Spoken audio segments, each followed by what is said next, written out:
ጓደኞቹ ከግቢያቸው ውጪ ኳስና ሌሎች ጨዋታዎችን ሲጫወቱ እሱ ቤታቸው ውስጥ ያለችዋን ትንሽዬ ሬዲዮ እየፈታ ይገጥማል። በየጥሻው ያገኛቸውን ሽቦዎች ሁሉ ይሰበስባል። ብሎኖችን ይፈታል፣ ያጠብቃል። የዝንባሌውም እያደገ ሄደ። ከስህተቱም ከትምህርትም ተምሮ ነገሮች እንዴት እንደሚሰሩ ማወቅና መረዳት ጀመረ። ከዛም በአፍሪካ ታሪክ የመጀመሪያ የሆነችዋን ታብሌትን ፈበረከ። በጣም ፈጣን የሆነች 7 ኢንች ስፋትና 16 ጂቢ ይዞታ ያላት ታብሌት።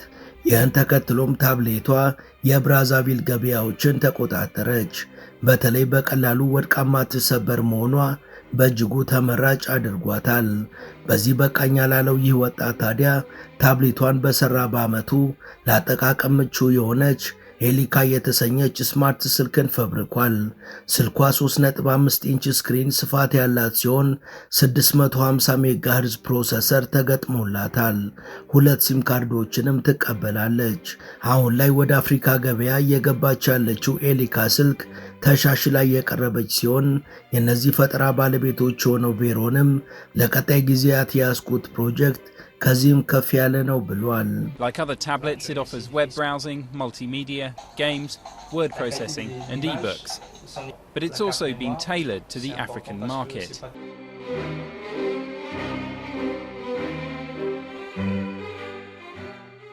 ሰላም ጤና ይስጥልን። በመላው ዓለም የምትገኙ ውድ የመሿለኪያ ቤተሰቦች በዛሬው መሰናዷችን አነጋጋሪ ስለሆነውና የትኛውንም ነገር መፍጠርና መፈብረክ ስለሚችለው ሰው እናወጋችኋለን።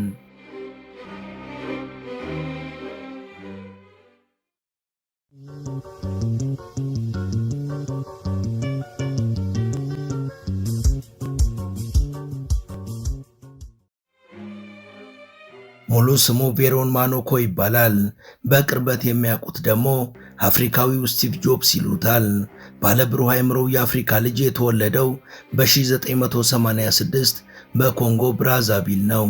በመካከለኛው አፍሪካ የምትገኘው ትንሽዬዋ ኮንጎ በተፈጥሮ ሀብቷ ነው እንጂ በቴክኖሎጂና ፈጠራ የምትታወቅ አይደለችም።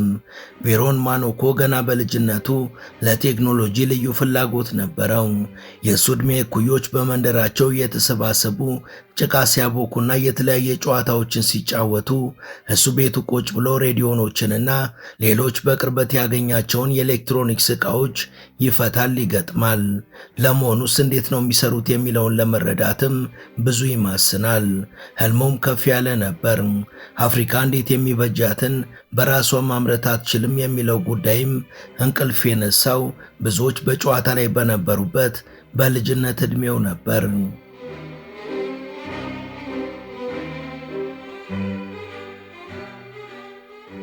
ግን ደግሞ የተወለደው አፍሪካ ውስጥ ለዛም ትንሽዬዋ ኮንጎ ውስጥ እንደመሆኑ የተሻለ ትምህርትና መቺ ሁኔታን ሊያገኝ አልቻለም።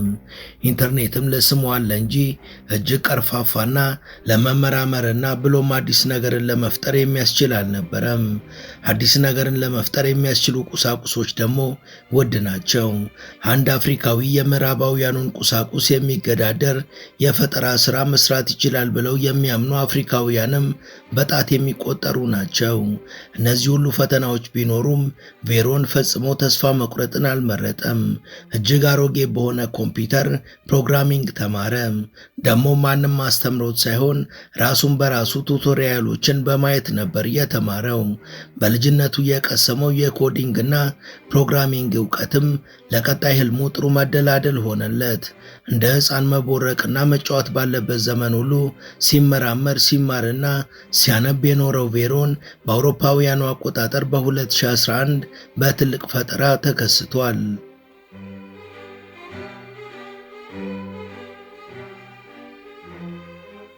በለሱን የጠበቀ ፍሬዋን ይበላል እንዲሉ አበው ዘመኑን ሙሉ ትኩረቱ ሰጥቶ ሲመራመርበት በቆየው ቴክኖሎጂ ለአፍሪካውያን የሚሆን አንድ አስደናቂ ፈጠራን መፍጠር ችሏል።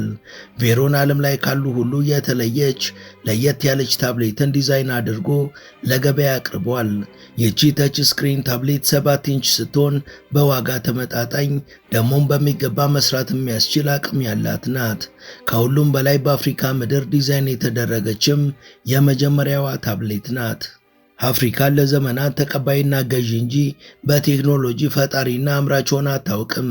የቬሮን ታብሌት ታዲያ ከምንም በላይ የእንችላለን መንፈስን ያሰረጸች ታሪካዊ የቴክኖሎጂ ፈጠራ ውጤት ናት። ዌይሲ ታብሌት ብሎም ሰይሟታል። ትርጉሙም በውስጡ ትልቅ ቁም ነገርን የያዘ ነው። ዌይሲ በኮንጎ ቋንቋ ላይት ኦፍ ዘ ስታርስ ወይም የከዋክብት ብርሃን የሚል ትርጉም ያለው ሲሆን ቬሮንም ይቺ ታብሌት አንድ የኤሌክትሮኒክስ መገልገያ ቁስ ብቻ ሳትሆን ጥርጣሬና በራስ ያለመተማመን በነገሰባት አፍሪካ የፈጠራ አቅም እንዳለ እንደ ማሳያ ሆና የበራች ኮከብ ናት በማለት ነበር ዌይሲ ብሎ የሰየማት። ቬሮን ዲዛይን ያረጋት ታብሌት የአንድሮይድ ሲስተም የምትጠቀም ሲሆን በምዕራባውያኑ ዲዛይን የተደረጉ ታብሌቶች የሚሰሩትን ሁሉንም ነገር መስራት ትችላለች።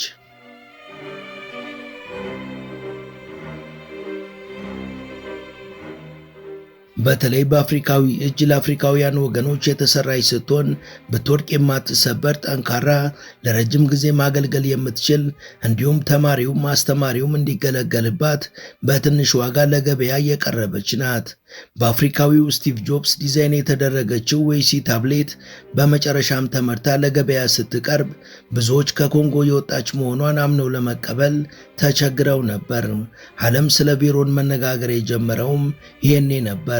ቢቢሲና ሲኤንኤን ጨምሮ ታላላቅ ዓለም አቀፍ የመገናኛ ብዙሃንም በእርግጥም ይህ ሰው አፍሪካዊው ስቲቭ ጆብስ ነው ብለው ስም ያወጡለትም በዚህ ወቅት ነበር።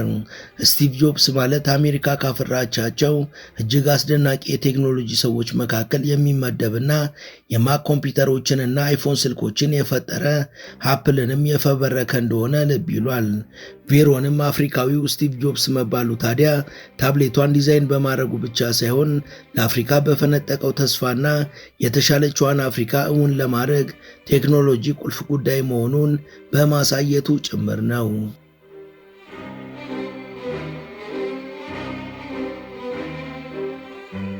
ቬሮን ታብሌት ዲዛይን አድርጎ አምርቶም ለገበያ በማቅረብ ዝናው በመላው ዓለም ቢናኝም ፈተናው ግን ብዙ ነበር። ብዙ ታብሌቶችን ለማምረት በቂ ካፒታል አልነበረውም። ብዙ መሰረተ ልማቶች አልተሟሉለትም። የሀገሩን መንግስት ጨምሮ ብዙዎችም በእሱ አመኔታ አልነበራቸውም። የቴክኖሎጂ ኩባንያዎችን በአሜሪካው ሲሊከን ቫሊ መገንባት እንኳን ከባድ ነው። ይህንን ደግሞ በኮንጎ ለማድረግ ፈተናው በ10 እጥፍ ይጨምራል። በኮንጎ ብሎም በመላው አፍሪካ የመብራት መቆራረጥ የተለመደ ነገር ነው። የፈጠራ ስራዎችን ለመስራት የሚያስፈልጉ ቁልፍ ግብዓቶችም በእጅጉ ውድ ናቸው። ባለሀብቶች የፈጠራ ስራዎች ላይ መዋለ ንዋያቸውን ለማፍሰስ ፍላጎቱ የላቸውም። አንድ አፍሪካዊ የቴክኖሎጂ ድርጅት ነገ ከአፕል እና ከሳምሰንግ ጋር እፎካከራለሁ ብሎ ሲነሳ በገንዘብ መደገፍ አይደለም፣ በሞራል አብሮነታቸውን አያሳዩም፣ ይልቁንም ይሳለቁበታል። ውድ የመሿለኪያ ቤተሰቦች ይህን ዘገባ እዚህ ድረስ ከተከታተላችሁት ቻናሉ የበለጠ እንዲያድግ አንድ ጊዜ ሰብስክራይብ እንድታደርጉ አስታውሰን ተረካችንን እንቀጥል። ቬሮንም ህልሙ ይህንን የአንችልም ግድግዳን መስበር ነበር። አፍሪካውያን ወጣቶችና ታዳጊዎች በአፍሪካዊ ዲዛይን የተደረገ ታብሌት ይዘው ሲማሩ፣ ሲያጠኑና ሲዝናኑ ማየት ይፈልጋል። ነገ በራሳቸው አቅም ለራሳቸው የሚሆናቸውን የቴክኖሎጂ ውጤት መፍጠር እንዲችሉም በራሳቸው እምነት እንዲኖራቸው አጥብቆ ይሻል። ይህን ለማድረግም ብዙ የሚደግፈው ለታላቁ ህልም ከጎኑ የሚሰልፍ ባለመኖሩ ራሱ ዲዛይነር፣ ራሱ ኢንጂነር፣ ራሱ የሽያጭ ባለሙያና ራሱ ስራ አስኪያጅ በመሆን ፈጠራውን ከዳር ለማድረስ ደክሟል። ቬሮን በ2011 በአፍሪካ ምድር ለመጀመሪያ ጊዜ ዲዛይን የተደረገች ታብሌት ለገበያ ካቀረበ በኋላ በፈተናዎች ውስጥ ሆኖ በጽናት በመስራት በ2012 ደግሞ ኢሊካ የተሰኘች ስማርት ሞባይል ስልክ ለገበያ ፈብርኳል።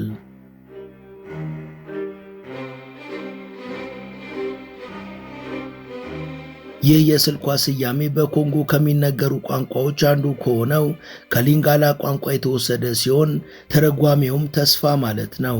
በእርግጥም የቬሮን ዲዛይን የሆነችው ኤሊካ ስማርት ስልክ እንደው ስልክ ብቻ ሳትሆን ለነገው አፍሪካ የእንችላለን ስሜትን ለመፍጠር የምታስችልም ቴክኖሎጂ ናት።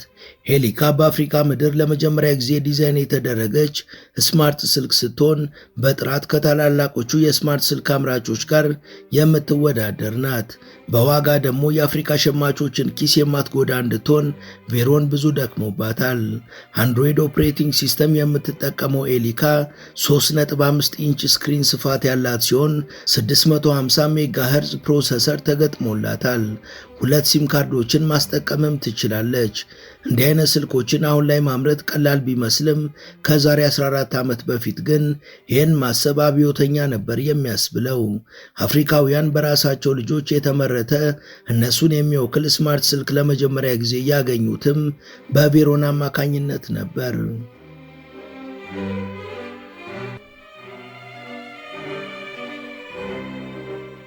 ቬሮን ማኖኮ በ2011 ታብሌት በ2012 ደግሞ ስማርት ስልክ ሰርቶ ለገበያ ካቀረበ በኋላ በመላው ዓለም ዝነኛ ሆኗል። በዓለም አቀፍ የቴክኖሎጂ ኮንፈረንሶችና ታላላቅ ፎረሞች ላይ ተጋብዞም ንግግሮችን አድርጓል። ታላላቅ መጽሔቶችም አፍሪካ የራሷን ስቲቭ ጆብስ አገኘች ብለው የፊት ሽፋናቸው ላይ አውጥተውታል። መንግስታት፣ ኢንቨስተሮችና ጋዜጠኞችም አፍሪካ የተመረተላትን መጠቀም ብቻ ሳይሆን በራሷ መፍጠርና ማምረት እንደምትችል አሳየች ብለዋል። በቴክኖሎጂ የተሻለችዋን አፍሪካን ለመፍጠር ቆርጦ የተነሳው ቬሮን በዚህ ሳያበቃ ቪኤምኬ ስቶር የተሰኘ ተቋም በመመስረትና ቅርንጫፎቹንም በተለያዩ የአፍሪካ ሀገራት በመክፈት በአፍሪካውያን እጆች የተሰሩትን የቴክኖሎጂ ውጤቶች ብቻ በመለየት ለአፍሪካውያን የሚሸጡበትን መንገድ ቀይሷል።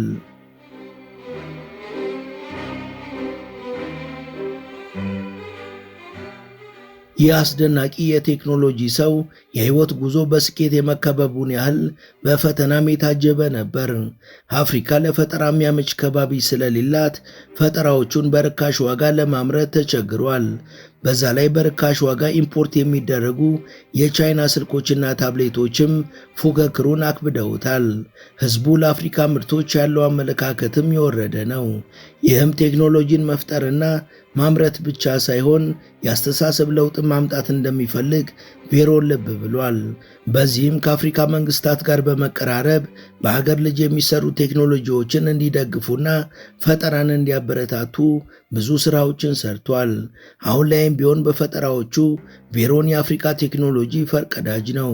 ቴክኖሎጂን መፍጠር ድንበር የተበጀለት ለምዕራባውያን ብቻ የተፈቀደ ሳይሆን በአፍሪካም የሚቻል መሆኑን ያሳየ አብዮተኛ ነው ቢባል አሳምሮ ይገልጸዋል።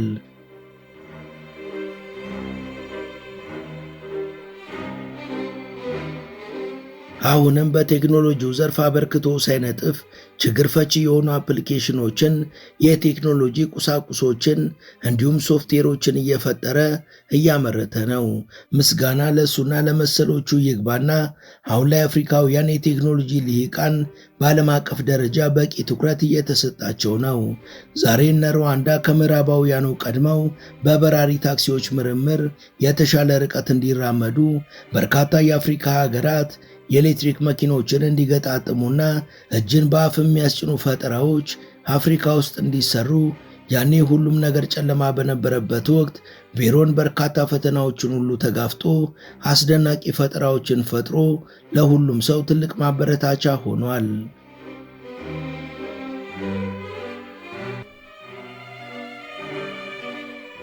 ኮንጓዊው ቬሮን አሁንም ታሪክ መስራቱን ቀጥሎ በግሪጎሮሳውያን የዘመን ቀመር 2012 ላይ ለገበያ ያዋላትን ሄሊካ ስማርት ስልክን ሄሊካ ኤችዲ በሚል ስያሜ በርካታ ማሻሻያዎችን አድርጎ በዚህ ዓመት ለገበያ አቅርቧታል።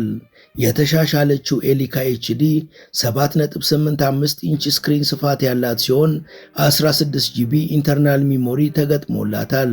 በአንድ ጊዜም 3 ሲም ካርዶችን ማስጠቀም ትችላለች።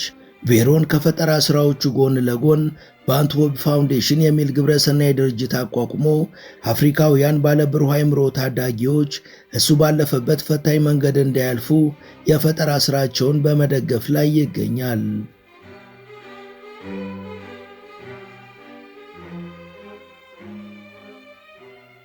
ወደ ቻናላችን ቤተሰቦች ለዛሬ ያሰናዳንላችሁ ይህን ይመስል ነበር። እስከ ዝግጅታችን ፍጻሜ አብራችሁን ስለነበራችሁ ከልብ እናመሰግናለን። በቀጣይ ቢሰሩ የምትሏቸውን ርዕሰ ጉዳዮች ብትጠቁሙን ደስ ብሎን እንቀበላለን። ቻናላችንን ሰብስክራይብ ማድረግ፣ የደውል ምልክቱን መጫንና ላይክ ማድረግ አትዘንጉ እያልን ለዛሬ በዚሁ ተሰናበትን።